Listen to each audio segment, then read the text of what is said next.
Bom dia, criancinhas, tudo bem com vocês? Espero que sim. Vamos à nossa terceira aula sobre o Antigo Regime. Vamos falar agora um pouco sobre o absolutismo na Inglaterra e também, brevemente, sobre o absolutismo na Espanha.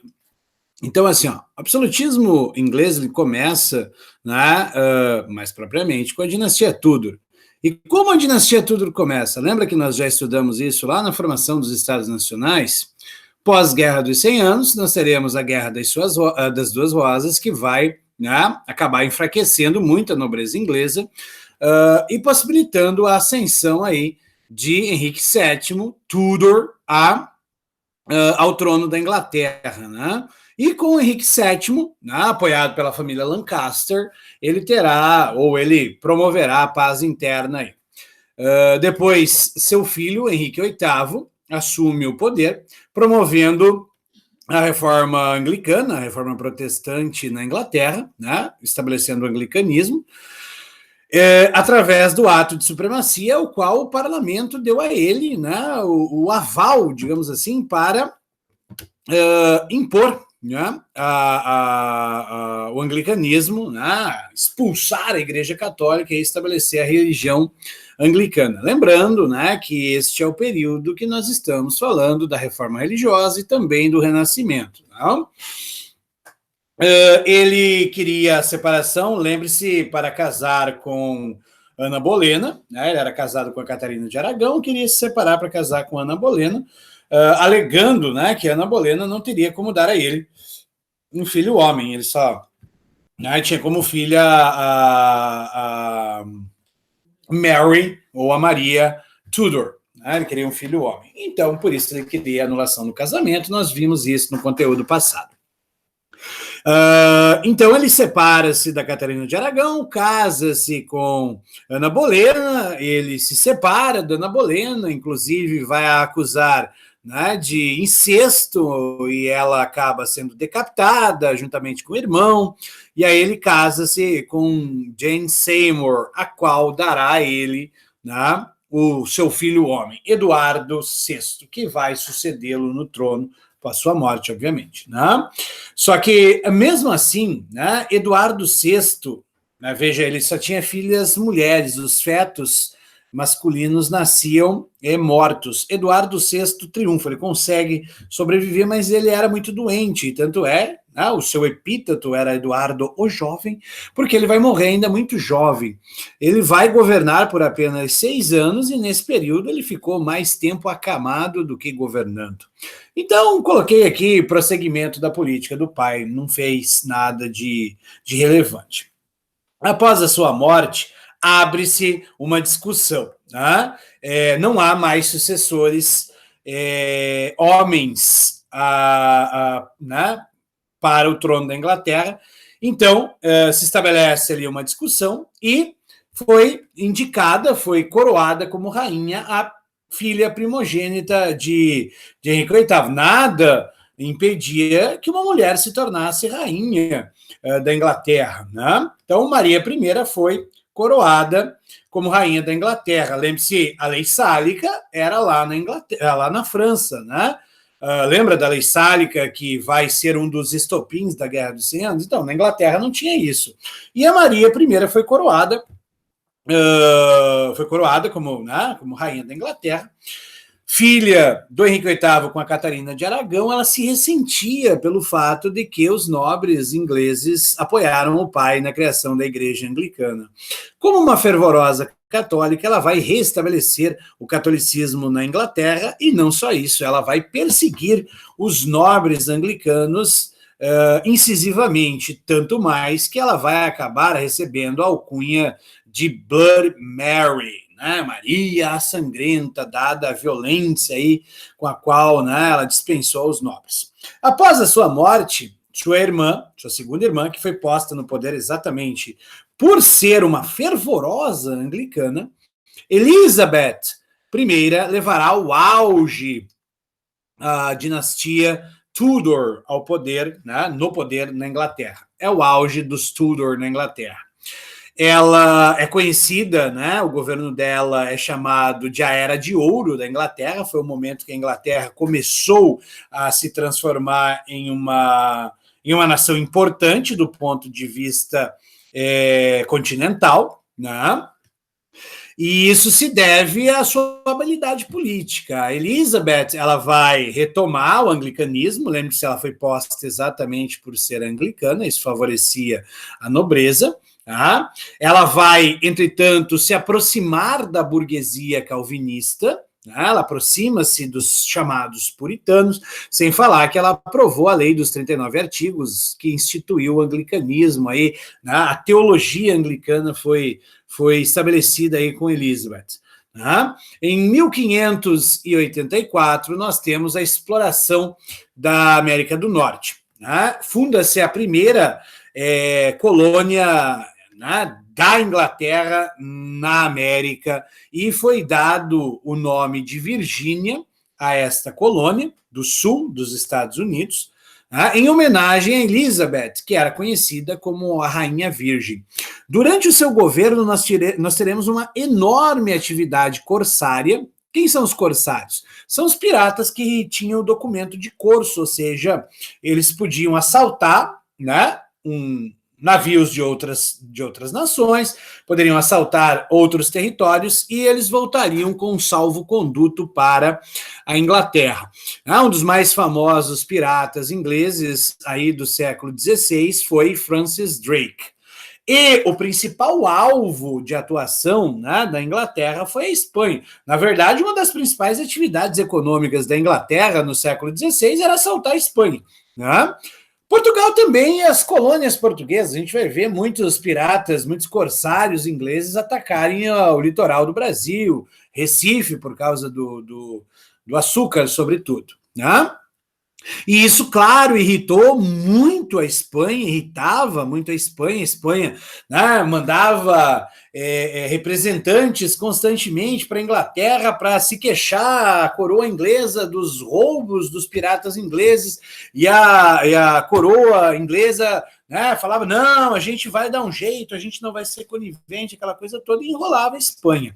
Até ascender ao trono Filipe II. Filipe II foi, né, o rei mais absolutista da Espanha. Né? Filipe II foi para a Espanha, o que Luís XIV foi para a França, né? Dom João V foi para Portugal, né? E assim por diante. Ele foi talvez o mais, não diria o mais importante, mas o mais famoso rei absolutista, né, da Espanha, exatamente por suas atitudes absolutistas. Ele vai mandar preparar a armada espanhola, que era chamada, veja a alcunha, a Invencível Armada. Ele consegue reunir 130 galeões, que eram os maiores navios que a Espanha possuía, colocou 19 mil soldados dentro dos galeões e mandou um hashtag partiu Inglaterra, nós vamos invadir sua praia. Né? Os caras saem sobretudo aqui dos Países Baixos espanhóis. Lembre-se, a Espanha dominava parte dos Países Baixos. Nós já falamos sobre a Guerra dos 80 anos lá, quando trabalhamos a história do Brasil. Né? Holanda e Espanha, mais tarde, vão dar início, né, a um conflito por essa região. Na verdade, o conflito começa em 1568, mas só vai acabar em 1648, então você tinha uma área em disputa ainda aqui entre a Holanda e a Espanha, né? Os Países Baixos espanhóis. Ok, mas isso é uma outra história. Né? Os espanhóis vão sair daqui, vai ser a ponta de lança, como você pode ver aqui, né, nesse outro mapa aqui, né, claro, saíram da Espanha, saíram de Portugal, lembrando que Portugal era parte da Espanha nesse momento. Tá? Lembre-se, a União Ibérica vigorava, 1580, 1640, vimos em História do Brasil também. Então, os espanhóis vão tentar invadir a Inglaterra e se deram mal. Né? A Invencível Armada foi vencida. Né? Os 130 galeões ali foram afundados no Canal da Mancha, teve marinheiro que teve que voltar a nado para o continente. A Inglaterra arrasou a Invencível Armada. A Invencível Armada foi vencida. A partir daí você terá a ascensão da Inglaterra e o progressivo, né, declínio aí da Espanha. Né?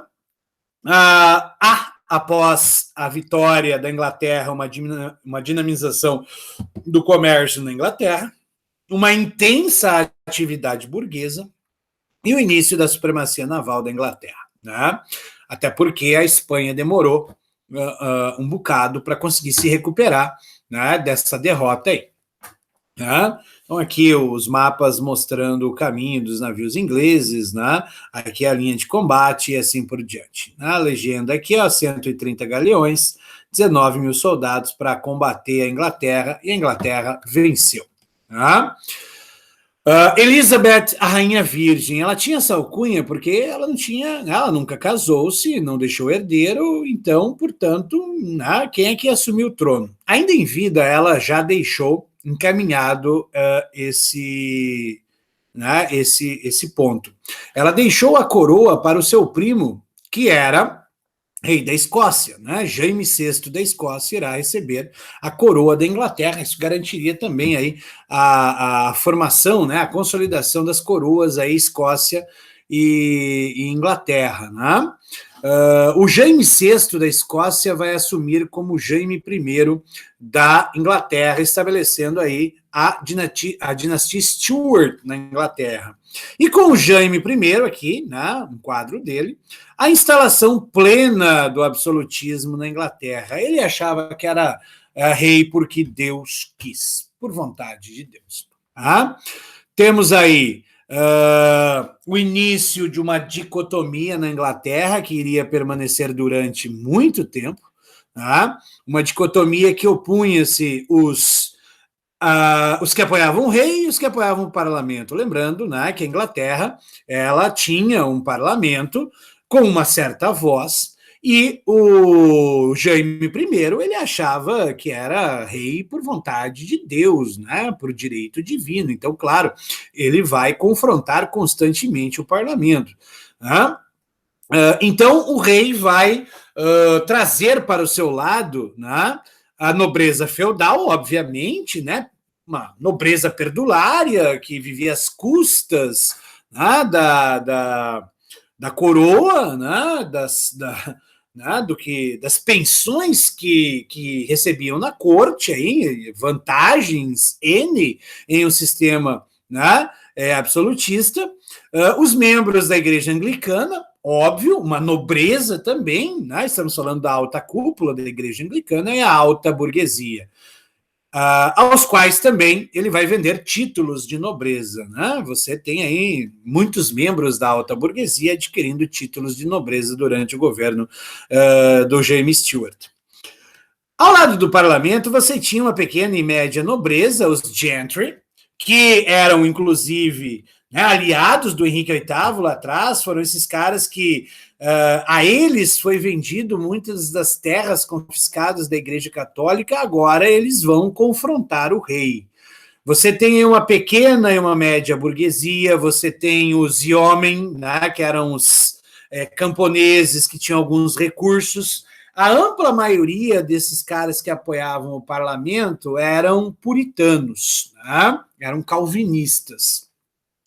Nós temos também, durante o governo do Jaime Stuart, um crescimento dos cercamentos. Lembre-se, os cercamentos eram aquelas propriedades que cercavam as áreas comunais lá no interior para a criação de ovelhas. E cada vez mais você tem o crescimento da criação de ovelhas. Lembre-se, você tem uma crítica disso lá com o Thomas Moros, ainda no início do século XVI. Nós estamos falando do início do século XVII, um século depois aumentou significativamente a quantidade de ovelhas na Inglaterra, o que gerou um enorme êxodo rural e, claro, começa a se avolumar os problemas sociais na Inglaterra.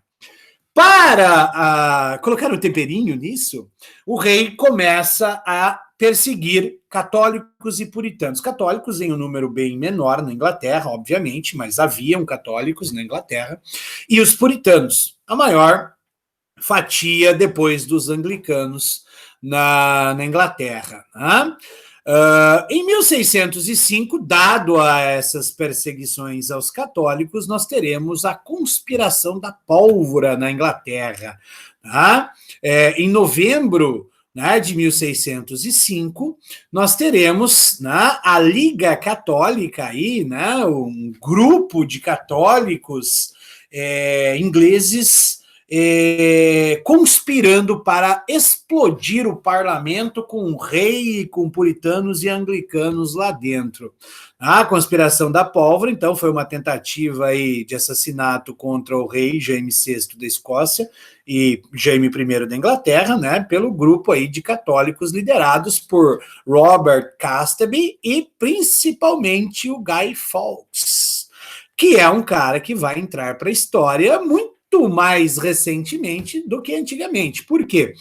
Ele será um personagem de inspiração, né, de um quadrinho chamado V de Vingança, né? E esse rosto ficou muito famoso mundo afora, né? Porque ele aparece lá nas manifestações do Occupy Wall Street, ele vai aparecer, né, em muitos países lá da Primavera Árabe, ele vai aparecer nas manifestações de 2013 no Brasil. Então o Guy Fawkes ele será, né, pelo menos no Brasil, tirado do ostracismo. Na Inglaterra ele é um personagem famoso, porque da mesma forma que nos países de tradição católica você tem o hábito, né, de malhar Judas, na Inglaterra os caras têm o hábito de malhar o Guy Fawkes. Então lá ele é um personagem bastante famoso, mas no Brasil ele era um desconhecido até esses movimentos aí, né, sociais dos últimos anos aí, mundo afora. Tá?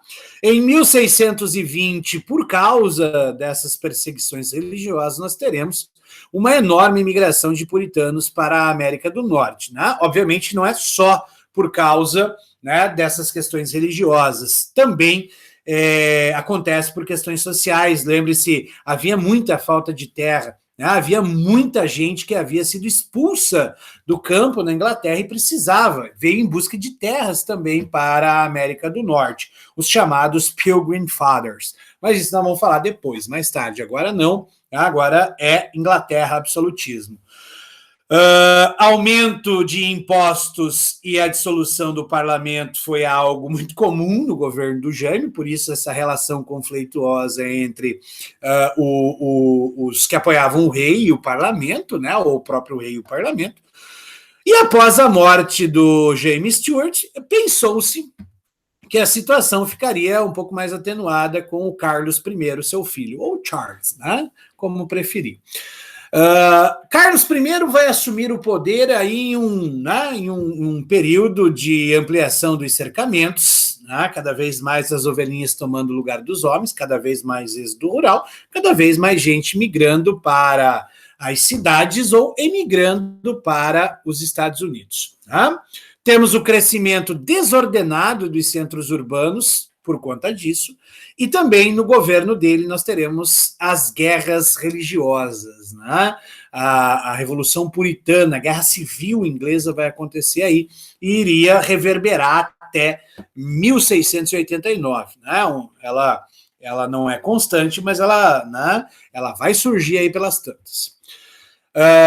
Então continua o atrito com o parlamento, ao qual ele deixou, né, por 11 anos fechado. Né, aumento de impostos e mantém por 11 anos fechado o parlamento, né, de 1630 até 1641, mais ou menos. Ele casou-se com uma católica, o que, né, queimou um pouco o filme dele, a Henriqueta Maria da França, que era filha do rei Luís XIII, né, e para limpar a barra com os anglicanos, ele vai tentar forçar aí o anglicanismo à Escócia, ou na Escócia, o que acabou resultando numa grande revolta. Por causa dessa revolta na Escócia, o rei vai reabrir o parlamento e vai pedir ao parlamento, né, umas moedas. Ele vai dizer, olha, Foi bondoso, reabriu o parlamento. Não deveria, porque eu sou um rei porque Deus quis. Ele também achava que era rei por vontade de Deus. Então, eu vou reabrir aí para vocês ficarem felizes comigo, né? Deixar vocês né? Desfrutarem da minha presença aí no parlamento. Só que, tipo assim, eu tô precisando de uma grana aí que eu quero dar umas porradas lá naqueles escoceses. Quero ver se vocês me ajudam aí, né? Cedendo uma grana para a minha guerra. Óbvio que o parlamento ficou ensandecido. Falou, cara, você tá louco, manteve 11 anos essa bagaça fechada, agora você chega aqui e acha que é assim, só sentar na janela, meu? Não, a gente não vai te dar dinheiro nenhum. Ele falou, quer saber de uma coisa? Fechou de novo o parlamento. Quando ele fecha o parlamento, eclode a revolução, tá? Estoura a revolução, começa a guerra civil que vai opor os anglicanos, também chamados de realistas. Em uma questão de vestibular pode aparecer como cavaleiros, mas normalmente vai aparecer como realista, ou seja, aqueles que eram aliados ao rei, apoiavam o rei, tá?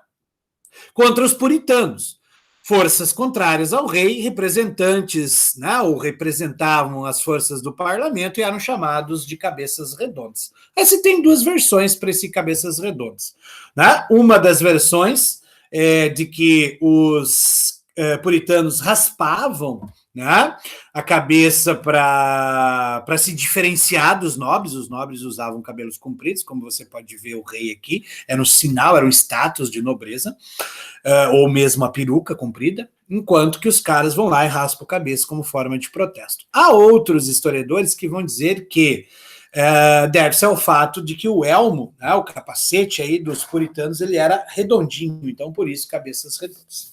Depois de 9 anos, não foi intermitente, né, mas depois de 9 anos de conflito, ou quase 9 anos de conflito, nós temos a vitória dos puritanos nessa guerra, né? Eles vão conseguir. Aqui a gente tem, né, uma evolução, digamos assim, né, desses conflitos entre os anos de 1642 e 45, né, as áreas controladas pelos realistas em amarelo e as áreas controladas aí pelos puritanos, e as grandes batalhas que ocorreram nesses 4 anos aqui, mas os altos e baixos durariam até 1649. O fato é que os puritanos vencem essa guerra e Carlos I, ele é julgado por um parlamento que terá como um de seus principais expoentes o líder das forças puritanas, um rapaz chamado Oliver Cromwell. Oliver Cromwell vai instigar o parlamento aí a condenar o rei. Ele é condenado, ele é julgado, condenado, né, por unanimidade, aí vão decapitar o camarada, né? Então, 140 anos antes da França, né, os ingleses já faziam uma revolução aí que culminaria na decapitação do seu rei. Esse é um famoso quadro sobre o evento, né, tá aqui, né, o corpo de Carlos I aqui sendo decapitado, né? E aí reza a lenda que o Oliver Cromwell gritava para a população: vejam, ele tem o sangue vermelho, ele não é um deus, ele é como vocês. O fato é que cortaram a cabeça do rei, e nós teremos aí a única experiência republicana da Inglaterra, né? Que é a República Puritana, ou a República Puritana de Cromwell, pode aparecer, né? A República de Cromwell também. Ela durou de 1649 a 1660. Então, Oliver Cromwell, apoiado naquele exército de puritanos que venceu os realistas, né, ele estabelece uma república e ele passou a ter poderes ditatoriais. Ele vai mandar na bagaça toda, principalmente a partir de 1653. Save the date. 1653, tá? Tem um filme muito bom sobre esse contexto todo, sugiro que assistam, tem no YouTube, inclusive, chamado Morte ao Rei. É um filme magnífico do ponto de vista histórico, historiográfico e filmográfico também, tá? É um filme bonito, é um filme muito bem feito, tá? O fato é que uma das realizações aí do Oliver Cromwell é o Commonwealth, né, uma reorganização do Estado. Ele vai criar a comunidade britânica. Há um estreitamento entre a Inglaterra e suas colônias. Tá? Há um estreitamento da Inglaterra com as suas colônias.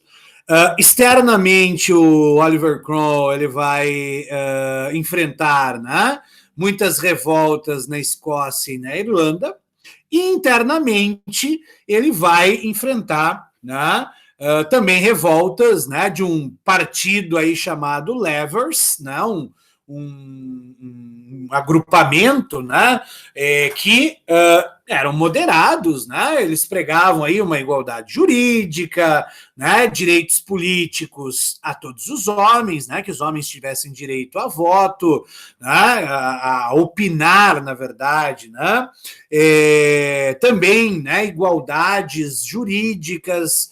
Então, eles queriam aí, né, basicamente isso, né? Nesse sentido de reforma agrária, eles defendiam os camponeses, também lutavam lá pelos pobres urbanos, né? E você tinha os diggers, né? O verbo aqui, né? O dig, né? Então, os diggers eram os radicais, né? Os cavadores pode aparecer, como aqui pode aparecer os niveladores, né? Niveladores queriam igualdade, os cavadores radicais queriam aprofundar o negócio. Esses camaradas queriam livre acesso às terras na Inglaterra. Todo mundo deveria ter terras. Então, pensa numa reforma agrária assim, violenta. Era isso que eles pensavam, né? Os caras aqui queriam, né, um direito ao acesso à terra, né? Talvez até a palavra reforma agrária não encaixe bem. Eles defendiam acesso à terra, né? Esses camaradas aqui, eles queriam, né, uma total, né, um livre acesso às terras, uma reforma agrária assim muito grande. E claro, né, ele vai dar porrada nesses caras, vai ter que suprimir esses movimentos. E a coisa mais importante que o Oliver Cromwell fez foi, né, um conjunto de leis chamado Atos de Navegação. O primeiro deles, 1651. Tá? Somente navios ingleses transportariam mercadorias inglesas ou de outros países para a Inglaterra. Em caso de venda para a Inglaterra, só navios do país de origem do produto estariam autorizados a entrar na Inglaterra. Isso vai fazer com que, né, a indústria naval inglesa seja obrigada a fazer barquinhos. Isso vai estreitar as relações comerciais da Inglaterra com suas colônias. Né? Somente navios ingleses transportariam mercadorias inglesas, seja para a Inglaterra, seja para as suas colônias. Né? E o resultado disso foi, né, a Holanda ficou muito pé da vida. Por quê? A Holanda fazia o carreto para a Inglaterra. A Holanda alugava navios, transportava mercadorias para a Inglaterra. Então, no ano de 1652, veja, um ano depois, né, dos atos de navegação, nós teremos o início de uma guerra anglo-holandesa, que duraria 2 anos e que teve reflexos muito fortes no Brasil. Lembre-se que foi este ano aqui que os holandeses foram expulsos do Brasil. Foi nesse ano que os holandeses foram expulsos lá da África pelos portugueses, com auxílio, inclusive, aí, né, do Salvador de Sá, que era governador lá do Rio de Janeiro. O fato é que os holandeses tomaram, né, uma ré tremenda aqui nessa guerra anglo-holandesa, né? E essa guerra começou por disputas comerciais. Lembre-se, a Holanda possuía até esse momento a maior marinha mercante da Europa, e a Inglaterra começa, né, ou começaria a colocar, né, a se colocar em concorrência com a Holanda, né, principalmente por conta dos atos de navegação. Resultado, a Holanda perde, a Inglaterra vence a guerra anglo-holandesa e a partir daí ninguém segura a Inglaterra. Desde este momento em diante, a Inglaterra vai em uma ascendente até a Primeira Guerra Mundial. A Inglaterra vai ter um desenvolvimento marítimo tremendo, ela será chamada a rainha dos mares, né? Desenvolvimento, o resultado disso, desenvolvimento da marinha mercante, da construção naval e do capitalismo inglês, né? Dinamizou pra caramba a economia, tá? Oliver Cromwell, e como eu havia dito antes, em 1653, em meio a essa guerra, ele vai nomear a si mesmo, né? Ele nomeia-se como Lorde Protetor da Inglaterra, e aqui, né, chega ao auge o seu poder pessoal, iria até 1658, na verdade, quando ele morre. E ele morre e deixa, né, hereditariamente para o filho esse título de Lord Protetor. Richard Cromwell, seu filho mais velho, assume o poder, mas diferentemente do Oliver Cromwell, ele não tem o mesmo carisma, ele não era um general, ele era, né, um rapaz tímido, vamos lá, introvertido, né? E assim começa uma nova guerra civil no país, que acaba 2 anos depois com a derrota do Richard Cromwell e, né, gera uma grande instabilidade no país. Quem é que vai assumir essa bagaça? Será que não vai ter guerra para, né, sucessão aí ao poder? Então, ó, devido às instabilidades, tanto os Rings, que seriam, né, os progressistas, né, hoje aqueles liberais, né, é o máximo de analogia que a gente pode fazer, quanto os Tories, que é o nome pelo qual você chama os conservadores até hoje na Inglaterra, né, os Tories. Esses caras vão chegar a um acordo e eles vão recolocar os Stuart no poder. Ué, como assim? Mas não tinham decapitado o rei? Então, quando a Guerra Civil começou lá em 1642, né, 1641, desculpe, os 2 filhos do Carlos I e a mulher, ele despachou para a França, lembre-se, ela era filha do Luís XIII, né? E os meninos foram criados na França junto com, né, o Luís XIV, né? Vamos lá, primo deles, né? Todo mundo é primo aí nas famílias reais inglesas, europeias, né? Eles foram criados na corte de Luís XIV, né? Eram praticamente da mesma idade, né? Os moleques, tudo se criaram junto, vamos lá, né? Ser bem provinciano aí, né? Resultado, trouxeram os Stuart no que foi chamado de Restauração Stuart, 1660, 1685, né? Coroaram o Carlos II, o filho mais velho, né, de Carlos I, né, 1660, ele que era anglicano. Só que, claro, ele cresceu junto com Luís XIV. Lembre-se, Luís XIV era um rei muito católico, a corte francesa era católica, então ele tinha um apreço pelos católicos. E, claro, vai haver uma aproximação com a França católica. Lembrando que a França de Luís XIV está no auge. Luís XIV é o auge do absolutismo francês em todos os sentidos. Lembre-se do Coubertin ou do Colbert, né? É o momento em que a França está, né, como a maior potência da Europa continental. Né? Quem faz concorrência de longe é a Inglaterra, né? A França é a Inglaterra. Tá? Mas você tem uma aproximação do Carlos II com a França. E claro, né, você já tem traços ali de que o rei é meio autoritário. Então, para se proteger do rei, o parlamento vai sancionar o habeas corpus. O que é o habeas corpus?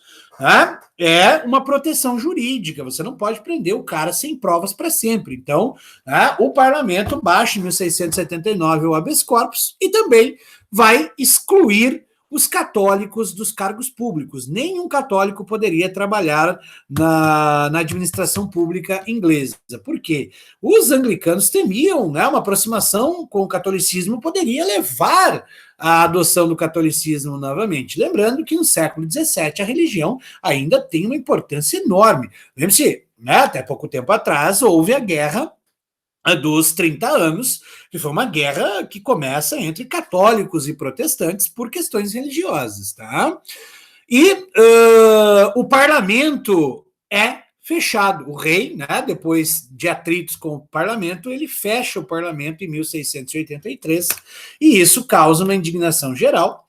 Essa indignação chegará a níveis estratosféricos com a coroação do irmão do Carlos II, Jaime II, que não era anglicano, ele foi batizado católico, né? Ele era católico, e ele vai tentar restabelecer o absolutismo totalmente inspirado e apoiado por Luís XIV lá da França, lembrando que Luís XIV ficou até 1715, né? No trono da França. E aí, Rings e Tories chegaram a acordo, né? O parlamento, ainda que, né, em recesso aí, o parlamento, temeroso com a restituição do catolicismo e do absolutismo, vai chamar Guilherme de Orange, que era genro do Jaime II, e sua filha Mary Stuart, filha mais velha de Jaime II, e vão oferecer a coroa a eles. Eles vão dizer, olha, vai ter uma guerra, né? A gente vai derrubar o Jaime II, né? Vai colocar alguém lá no lugar dele, né? Quem sabe até acabar com a monarquia, mas o negócio é o seguinte, se vocês quiserem, né, a coroa é de vocês, sob alguns pontos, né? Tem algumas ressalvas que a gente vai fazer, tá? A gente oferece a coroa a vocês, Rings e Torres, lembre-se.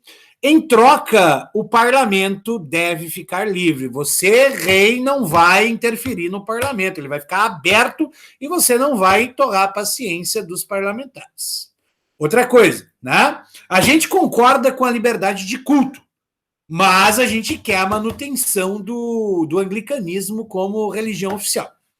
Lembrando que o Guilherme de Orange era protestante, tá? Ele era calvinista, ele era filho, né? Ele era o herdeiro do trono lá da Holanda, ele era filho do rei da Holanda, tá? Um dos, claro. Tá? E aí, ele e a Mary Stuart vão, né, assinar em 1689 a Bill of Rights, uma carta de direitos, acatando, né, o que o parlamento queria. Tá? O parlamento passa a decidir sobre impostos, a garantia da propriedade privada. Lembre-se, um dos caras que escreveu a Bill of Rights foi um camarada chamado John Locke. Nascia aí o liberalismo na política inglesa, né? O liberalismo estava se entranhando no Estado inglês. A gente vê aqui, né, pela garantia da propriedade privada, pelas liberdades individuais. Esta é a Revolução Gloriosa. Ela marca o fim do absolutismo na Inglaterra. A partir da Bill of Rights, dessa Carta de Direitos, o rei reina, mas não governa.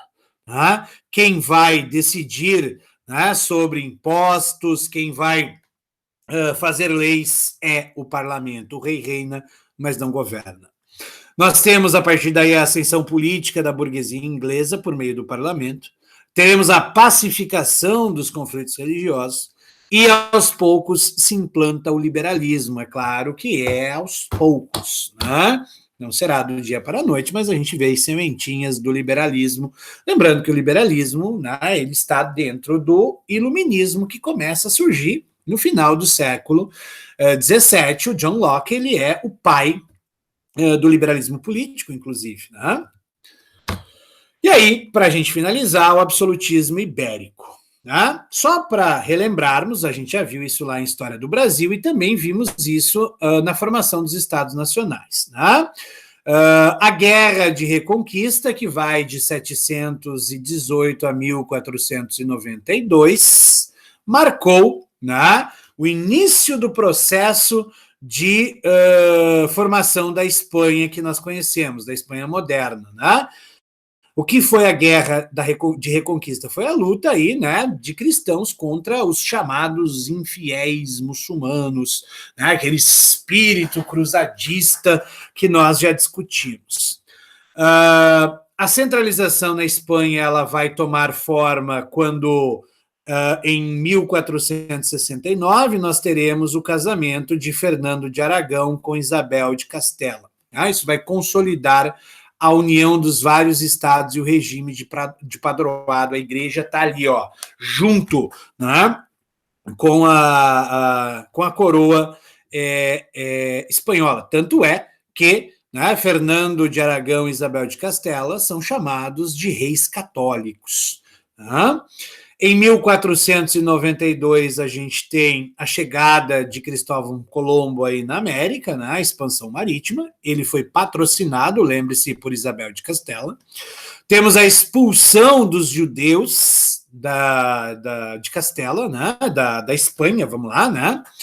Castela era o principal estado dentre os estados espanhóis ali, ou que formam a Espanha, né?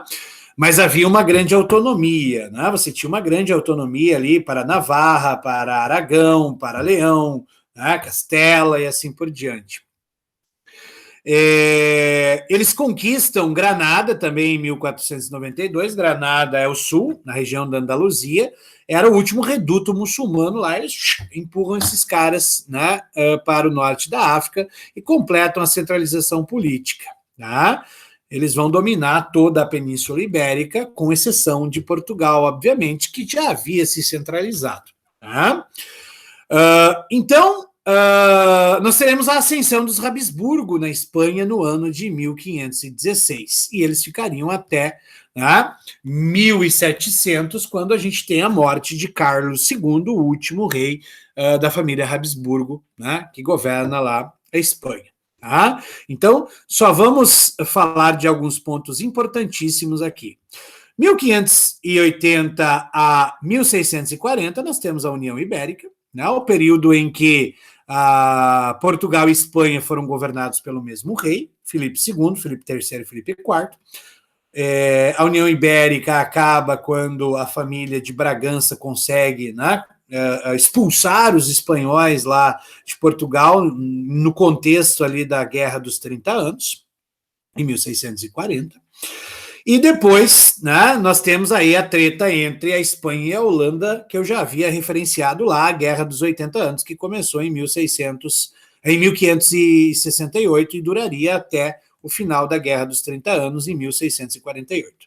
A Guerra dos 30 Anos também vai, né, ser um duro golpe para os Habsburgo lá, né, tanto principalmente do Sacro Império Romano Germânico, mas também, né, para os Habsburgo da Espanha. Em 1700 morre o Carlos II e aí começa a Guerra de Sucessão Espanhola. Né? A primeira batalha foi em 1702, mas né, a queda de braço começa já em 1701. Né? Basicamente, o que acontece? Né? O Carlos II ele morre sem deixar herdeiros, não tinha sucessor ao trono. E aí o Luís XIV, rei Sol, rei da Espanha, estava lá. A Espanha era a nação mais poderosa aí da Europa. O Luís XIV falou, não, eu vou colocar o meu filho na sucessão ao trono, né? Era todo mundo parente ali na Europa naquele momento, e o Luís XIV vai colocar o neto dele, vai indicar o neto, né, Filipe V, como rei da Espanha. Isso causou um furor tremendo. Por quê? Se você lembrar do mapa, você tem a França e depois a Espanha ali. Se houvesse uma fusão de tronos da Espanha com o da França, seria uma potência tremenda. A Espanha, fora que a França e a Espanha teriam um vasto território colonial. Lembre-se que é durante o governo de Luís XIV que a França dará início né, mais efetivamente às colônias na América, Canadá, né, e tudo mais. E também muitas rotas de comércio com o Oriente, né? Então, se houvesse uma fusão ali de coroas, seria uma potência muito grande. Por conta disso, né? Áustria, Inglaterra, Holanda e Portugal vão se unir em uma guerra que duraria até 1714 contra a Espanha e a França. Né? Torno a repetir, a Áustria, Inglaterra, Holanda, Portugal se unem contra a Espanha e a França, e acabaria, né, essa guerra em 1713. Né? O que marca o fim desta guerra é o Tratado de Utrecht. Né? Uma coisa relevante, né, desse Tratado de Utrecht é a promessa de que Filipe V teria que renunciar à coroa da França. Né? Então, a França e a Espanha teoricamente perdem, né, essa disputa, porque o Filipe V tem que abrir mão do trono da França, né? Não pode unir as duas coroas, esse era o grande temor.